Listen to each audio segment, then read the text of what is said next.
दोस्तों, आज हम लोग जीवित पुत्रिका, जिसे जितिया या ज्यूतिया भी बोला जाता है, इस व्रत की कहानी सुनेंगे। जितिया का व्रत माँ अपने बच्चों की लंबी उम्र के लिए करती है। इस दिन माँ बिना कुछ खाए या बिना पानी का एक बूंद भी पिए व्रत करती हैं, जो 3 दिन का त्योहार होता है। पहले दिन नहाने खाने का होता है, जिसमें सुबह उठकर नहा कर ही किचन में खाना बनाया जाता है। दूसरे दिन निर्जला व्रत होता है, जो तीसरे दिन सुबह तक चलता है, और तीसरे दिन पारण होता है। हिंदू पंचांग के अनुसार प्रत्येक साल आश्विन मास के कृष्ण पक्ष की अष्टमी को जीवित पुत्रिका का व्रत रखा जाता है। इसे अष्टमी तिथि से लेकर नवमी तिथि तक माताएं अपने बच्चों के लिए निर्जला व्रत रखती हैं। इस व्रत को रखने से इसका पुण्य प्रभाव बच्चों पर पड़ता है और उनकी आयु लंबी होती है। मान्यता यह भी है कि इस व्रत से जिन माताओं को संतान की कामना होती है, उन्हें संतान की प्राप्ति भी होती है। तो चलिए हम जीवित पुत्रिका की कहानी सुनते हैं। एक बार नैमिषारण्य के निवासी ऋषियों ने संसार के कल्याणार्थ सूत जी से पूछा, हे सूत, कराल कलिकाल में लोगों के बालक किस तरह दीर्घायु होंगे, सो कहिए। सूत जी बोले, जब द्वापर का अंत और कलयुग का आरंभ था, उसी समय बहुत सी शोकाकुल स्त्रियों ने आपस में सलाह की कि क्या इस कली में माता के जीवित रहते पुत्र मर जाएंगे। जब वे आपस में कुछ निर्णय नहीं कर सकी, तब गौतम जी के पास पूछने के लिए गईं। जब उनके पास पहुंची तो उस समय गौतम जी आनंद के साथ बैठे थे। उनके सामने जाकर उन्होंने मस्तक झुकाकर प्रणाम किया। तदनंतर स्त्रियों ने पूछा, हे प्रभु, इस कलयुग में लोगों के पुत्र किस तरह जीवित रहेंगे? इसके लिए कोई व्रत या तप हो तो कृपा करके बताइए। इस तरह उनकी बात सुनकर गौतम जी बोले, आपसे मैं वही बात कहूँगा जो मैंने पहले से सुन रखी है। गौतम जी ने कहा, जब महाभारत युद्ध का अंत हो गया और द्रोण पुत्र अश्वत्थामा के द्वारा अपने बेटों को मरा देखकर सब पांडव बड़े दुखी हुए, तो पुत्र के शोक से व्याकुल होकर द्रौपदी अपनी सखियों के साथ ब्राह्मण श्रेष्ठ धौम्य के पास गईं और उसने धौम्य से कहा, हे विप्रेंद्र, कौन सा उपाय करने से बच्चे दीर्घायु हो सकते हैं? कृपा करके ठीक ठीक कहिए। धौम्य बोले, सत्य युग में सत्य वचन बोलने वाला, सत्य आचरण करने वाला, समदर्शी जीमुतवाहन नामक एक राजा था। एक बार वह अपनी स्त्री के साथ अपने ससुराल गया और वहीं रहने लगा। एक दिन आधी रात के समय पुत्र के शोक से व्याकुल कोई स्त्री रोने लगी, क्योंकि वह अपने बेटे के दर्शन से निराश हो चुकी थी। उसका पुत्र मर चुका था। वह रोती हुई कहती थी, हाय मुझ बूढ़ी माता के सामने मेरा बेटा मरा जा रहा है। उसका रुदन सुनकर राजा जिमुतवाहन का तो मानो हृदय विदीर्ण हो गया। वह तत्काल उस स्त्री के पास गया और उससे पूछा, तुम्हारा बेटा कैसे मरा है? बूढ़ी ने कहा, गरुड़ प्रतिदिन आकर गांव के लड़कों को खा जाता है।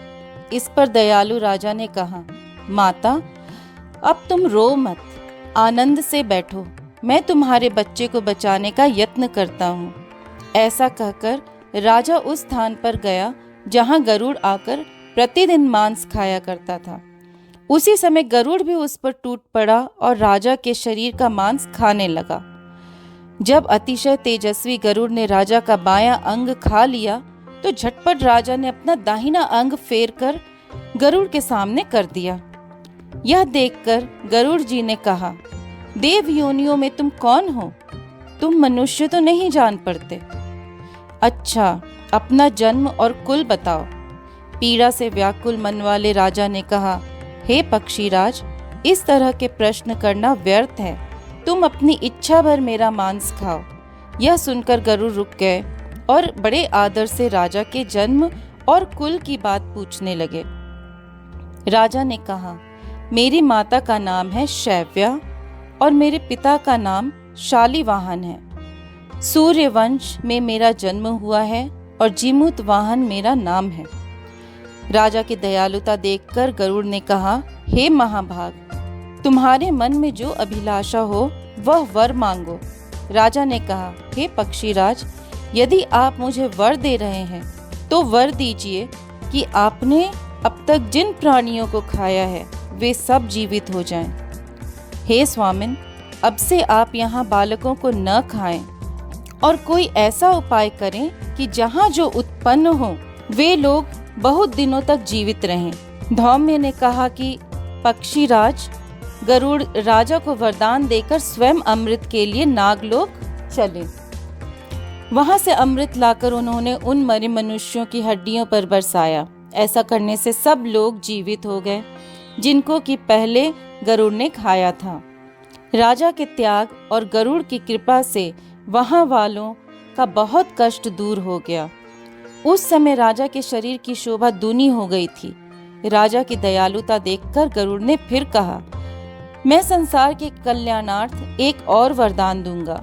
आज अश्विन कृष्ण सप्तमी से रहित शुभ अष्टमी तिथि है। आज ही तुमने यहाँ की प्रजा को जीवन दान दिया है। हे वत्स, अब से यह दिन ब्रह्म भाव हो गया है, जो मूर्ति भेद से विविध नामों से विख्यात है। वही त्रैलोक्य से पूजित दुर्गा अमृत प्राप्त करने के अर्थ में जीवित पुत्रिका कहलाई हैं। सो इस तिथि को जो स्त्रियां उस जीवित पुत्रिका की और कुश की आकृति बनाकर तुम्हारी पूजा करेंगी तो दिनों दिन उनका सौभाग्य बढ़ेगा और वंश की भी बढ़ती होती रहेगी। हे महाभाग, इस विषय में विचार करने की भी आवश्यकता नहीं है। हे राजन, सप्तमी से रहित और उदयातिथि की अष्टमी को व्रत करें, यानी सप्तमी विद्ध अष्टमी जिस दिन हो उस दिन व्रत न कर शुद्ध अष्टमी को व्रत करें और नवमी में पारण करें। यदि इस पर ध्यान न दिया गया तो फल नष्ट हो ही जाएगा और सौभाग्य तो अवश्य नष्ट हो जाएगा। जीमूतवाहन को इस तरह का वरदान देकर गरुड़ वैकुंठ धाम को चले गए और राजा भी अपनी पत्नी के साथ अपने नगर को वापस चले आए। धौम्य द्रौपदी से कहते हैं, हे देवी, मैंने यह अतिशय दुर्लभ व्रत तुमको बताया है। इस व्रत को करने से बच्चे दीर्घायु होते हैं। हे देवी, तुम भी पूर्वोक्त विधि से यह व्रत और दुर्गा जी का पूजन करो तो तुम्हें अभिलाषित फल प्राप्त होगा। मुनिराज धौम्य की बात सुनकर द्रौपदी के हृदय में एक प्रकार का कौतूहल उत्पन्न हुआ और पुनर्वासिनी स्त्रियों को बुलाकर उनके साथ यह उत्तम व्रत किया।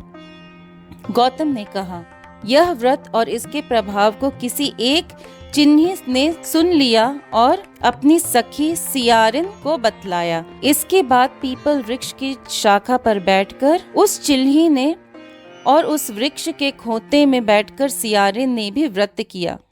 फिर वही चिल्ही किसी उत्तम ब्राह्मण के मुंह से यह कथा सुन आई और पीपल के खोते में बैठी हुई अपनी सखी को सुनाया। सियारिन ने आधी कथा सुनी थी कि उसे भूख लग गई और वह उसी समय शव से भरे हुए श्मशान में पहुंची। वहां उसने इच्छा भर मांस का भोजन किया और चिल्ही बिना कुछ खाए पिए रह गई और सबेरा हो गया। सवेरे वह गौशाले में गई और वहां गौ का दूध पिया। इस तरह नवमी को उसने पारण किया। कुछ दिनों बाद वे दोनों मर गईं और अयोध्या में किसी धनी व्यापारी के घर जन्मी।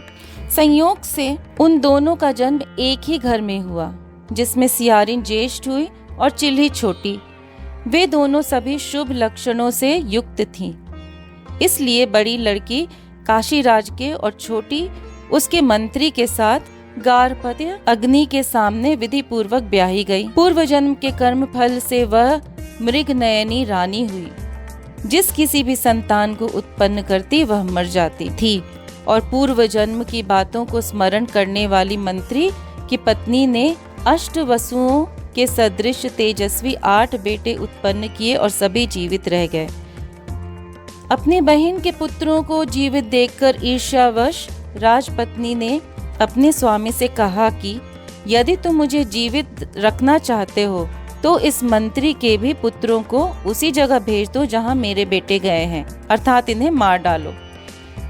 यह सुनकर राजा ने उस मंत्री के पुत्रों को मारने के लिए कई प्रकार के उद्योग किए, पर मंत्री पत्नी ने जीवित पुत्रिका के पुण्य बल से बचा लिया।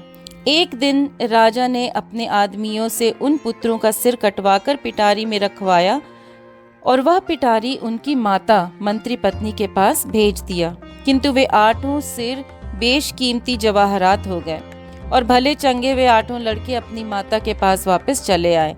उनको जीवित देखकर राजपत्नी को बड़ा विस्मय हुआ।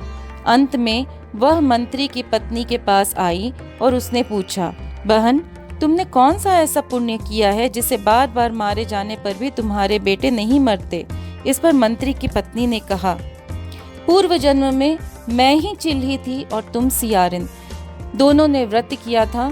तुमने व्रत के नियमों का भली भांति पालन नहीं किया था और मैंने किया था। इसी दोष से हे बहन, तुम्हारे बेटे नहीं जीते हैं। ओ राजरानी, अब भी तुम उस जीवित पुत्री का व्रत को करो तो तुम्हारे बेटे दीर्घायु होंगे। मैं तुमसे सच सच कह रही हूँ।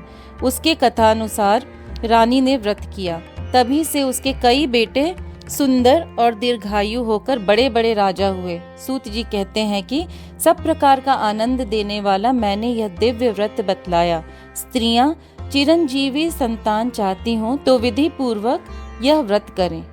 इति पंडित श्री देव नारायण पाठक कृत भाषा टीका सहित जीवित पुत्रिका व्रत कथा समाप्ता।